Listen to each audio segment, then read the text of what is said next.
I held a 2-year-old's hand for 6 hours and watched her die. Her crime? She wouldn't stop crying. When I found out what her mother's boyfriend did and what her mother didn't do, it broke something inside me. This is the call that still haunts my nightmares. I'm a cop. The call was for a child not breathing. On arrival, I was the first one through the door, and the scene is burned into my memory. A 2-year-old girl, Lily, was lying unconscious on the cold cement of the kitchen floor, wearing nothing but underwear. She was freezing, a deathly pale, with foam at her mouth, and her breaths were shallow, rattling things that barely stirred her chest. Paramedics arrived seconds after I did, and we all worked frantically, doing everything humanly possible. I rode in the ambulance with her to the hospital, a silent promise forming in my gut that I wouldn't leave her side. As a possible death investigation, procedure dictated that an officer stays with the victim throughout, until the medical examiner takes custody.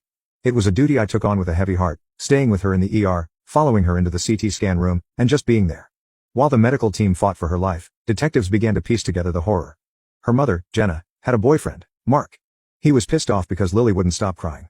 So in a fit of rage, he picked her up by her tiny waist, hoisted her over his head, and slammed her onto the ground. Twice. When Jenna got out of the shower, Mark just told her that Lily wasn't breathing right. Instead of calling for help, Jenna's first action was to use her daughter's asthma inhaler on her. Twice. Then she just waited. An hour and a half crawled by before she finally went to a neighbor's house to use their phone, not to call 911, but to call her own mother. Thankfully, the neighbor overheard the conversation about a baby not breathing and took it upon themselves to make the call that Jenna never did. The doctors confirmed our worst fears. Lily had a basal skull fracture, which was causing seizures. She had vomited several times while lying on her back for over an hour before help was called, aspirating the vomit again and again. For nearly 2 hours, that little girl lay on the floor with her skull bleeding into her brain, her body heat being sucked away by the cement, literally trying to breathe through her own sickness. Her little brain had been deprived of oxygen for far too long. There was no surgery, no miracle that could save her.